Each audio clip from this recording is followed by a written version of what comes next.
Hello, guys. Happy New Month to everyone watching this, and Happy Workers' Day to every worker watching this.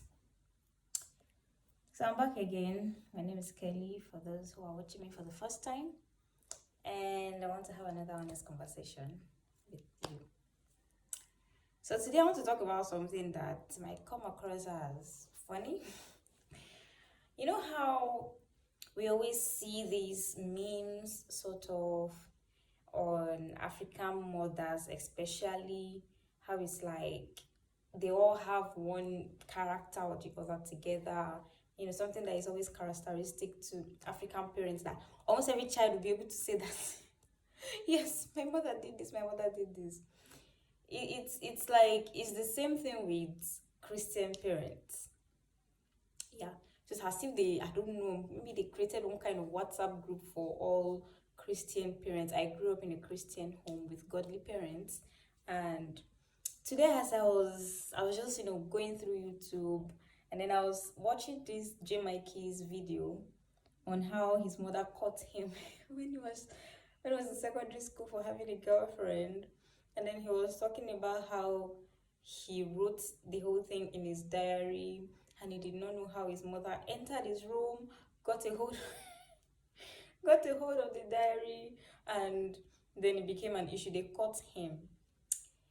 I was about to make a comment like, you said fuck up now. Why would you write that kind of thing in the diary? And then I remembered, I had a similar experience.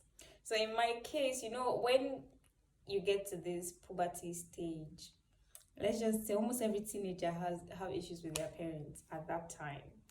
So it was that time when I was constantly having issues with my parents, when they were always annoying me for one thing or the other. And then I discovered the world of diaries. So I had this book that I was using for my diary. And then I would write every significant thing, even the insignificant ones, like everything that happens to me on a daily, I would record it in my diary. Now, I'm the only girl in my family, so I have a room of my own. So I would write all of these things in my diary. When my mommy offends me, I'm gonna put it there. My dad offends me, I'm gonna write it there. So I kept writing all these things in my diary, thinking I was safe. Only for my mom to find that diary one day. I don't know what she was looking for in my room. I don't know how she got a hold of that book, but she did. And suffice to say, it did not go down well. Because I always said, you are keeping record of wrongdoings. You are keeping malice. And you say you are born again. Yeah, I was born again at the time. And my mother would not let me leave down anything. You do this mistake, she's going to remind you how you said you were born again. So she reminded me of the fact that I said I was born again. That's my fault. Because I was one that got home and told them, mommy, I gave my life to Jesus today. So she got me hold of the diary. And then she saw all of that. She was really, I don't know if I should say she was disappointed or she was angry, but it just didn't go down well at all. And the rest they say is history. And as I was watching the video, I was not narrating the same story with a friend, and she was like, "Oh, she probably had the same issue," and I'm like, "It seems there's a WhatsApp group that they created for Christian parents, because all this attitude, all these characteristics, all of them seem to have them in common." And then talking about boys as well, when that one is another story that I cannot finish telling sincerely. I remember there was this boy in my secondary school then. There was this boy who used to send me text messages of, please call me back. This, I think it's a free this thing then. If you want to send please call me back to someone as a text message, it was free. So let's just say that this boy never uses the normal please call me back. It's always the one that used to have I love you at the back he would use. So please call me back, I love you. But there was nothing between us really. We were just friends and classmates who just randomly talk on the phone sometimes. But the mistake I made was that I did not delete all these messages because I had a very clear mind. People, I had a very clear mind. There was absolutely nothing in this thing. I wasn't even thinking in that direction. So I would leave all those messages. Let's say that the number of please call me back, I love you messages I had on my phone, they were uncountable. So I did not know, it's not only diaries parents used to enter the room to check. They also used to check the phones. Only if my mom to go through my phone, saw all these messages, and of course, you know the usual now. If your mommy sees, she'll show you to your daddy.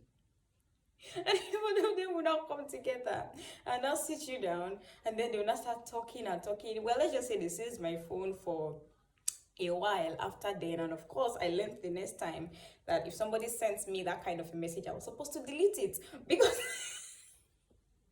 don't look at me like that, lie and tell me you didn't do something like that. Please don't even go there. So basically, I kind of think that every Christian child who grew up in a Christian home with godly parents have one or two stories to tell, and in one way or the other, I would say it shaped us. At least I can speak for myself.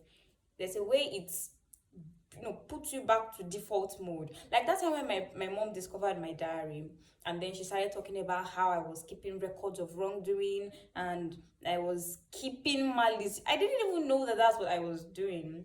But the truth is that, looking at it now retrospectively, I realized that when people hurt you, and then you carry my and book, you start writing it with so much tenacity, and then you say, no, I just like to journal, I'm just keeping a diary, and then every wrongdoing, you carry your book and your Bible, you start writing. Ade said this to me yesterday, Tola did this to me the other day, my mommy said this to me the other day, and then you're writing it down. In fact, some of in details, how it happened, how they went there, the way the person said it, the way the person looked, everything. You journal it in your book or diary or whatever you call it. The truth is that if you go back to that same diary, maybe some days after, when you think, okay, maybe the whole thing should have died down, but because you kept record of that wrongdoing, when you go back there and you are going through your journal and you come across that offense, automatically you will remember it. It's that verse where you know verse since it will now come all over again.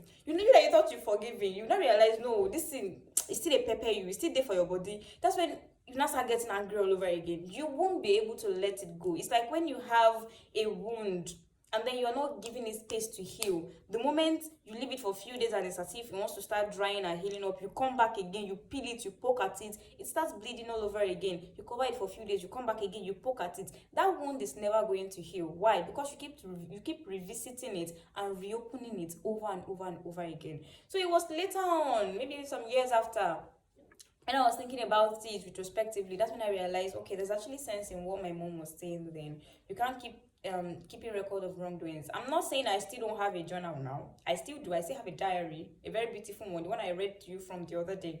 I still have a diary. Just that this time around, I've grown. Yeah, I've grown, right? I don't keep records of wrongdoings in my journal. That's not the purpose of my diary now. If anything at all, my diary now is more for growth. God has spoken to you about something, you pick up your diary. But those are the kind of things you need to be revisiting. Sometimes you go back to your diary to see some of the things God has spoken to you about, and it will shock you how much it was like the whole thing was prophecy, because all of these things have happened, and then you're like, oh wow, God told me this last year. You imagine, I even wrote it down, God has done it. Those are the kind of records you should be keeping. Those are the kind of record you should be revisiting, because the same way when you go back and check the things God has done for you that you wrote down, and you are consumed with this gratitude that God is good. Imagine, it's been a year, I didn't even know, but God has actually ticked all my prayer requests because you wrote them down. That's the same way when you go back to all those wrongdoings of people that you wrote down, you keep revisiting it. That's the same way anger will keep arising in you over and over and over and over again. So at the time I was thinking like, my parents be doing too much, they be doing too much. But now I realize that it's not really doing too much. We are living under them, or at least we were. For some of us, we were living under them. They have a responsibility towards us. They will not say, because I want to give you privacy, they should let you, I don't know, they should let you go astray. And some of these things they do, or later on in life, they give you this confidence. Because I remember this story, there was one guy in my area at that time. And when we were still doing fine girl and fine girl, even though I didn't know what was fine about me at the time. In fact, if you knew me when I was younger, we bless the name of the Lord. But we've been beautiful from ages anyway. We bless God. I was fine from my mother's home. That's why. Because it's not like I used to dress up. Oh. In fact, I don't used to make my hair. I had this virgin hair before natural hair came into vogue to become, the order of the day. Back then, it was a problem to hairdressers. So they would just do like 5 or 6 or back on my head, and that's how I'll be going. So it wasn't like maybe there was something that was attracting people. It's just, beauty from my mother's womb and all of that. So there was this guy at the time in my area who kept disturbing me. I couldn't tell my parents at home that there was this guy disturbing me. So that very day, my mommy sent me out on an errand. The guy was standing from afar off. I already saw him. So I was skeptical to go on that errand because I really did not want to have to deal with him that day. So my mommy just noticed that I was I wasn't going on the errand she sent me on. And then I don't know how she was able to discern whatever it was she discerned, but she just told me, see, if you are going and anybody disturbs you on the way, if anybody calls you and is disturbing you on the way, tell them that your mommy said that they should not disturb you. If not, you will report them to my mommy. With that confidence in my mind, I went. And then I met that guy on the way as usual. Now came to corner me and say, my mommy said I should not wait and talk to you. My mom sent me on an errand. If you disturb me, I'll go back home and I will tell my mommy. Truthfully, the guy left me alone. Do you know? So sometimes the effects some of these things that our parents do to us when we were younger and we felt like they are doing too much. It really helped. Some of them, of course, it really helped, and I think some way somehow too, it had its own role in shaping us into the kind of people that we are now. Hopefully for the better. So that's my gist for today. I don't know what lesson you learned from this, but I'll leave you to draw your conclusions. So if you have any other stories like this, similar ones, that our parents have learned from this WhatsApp group that they are on, feel free to share. Hi.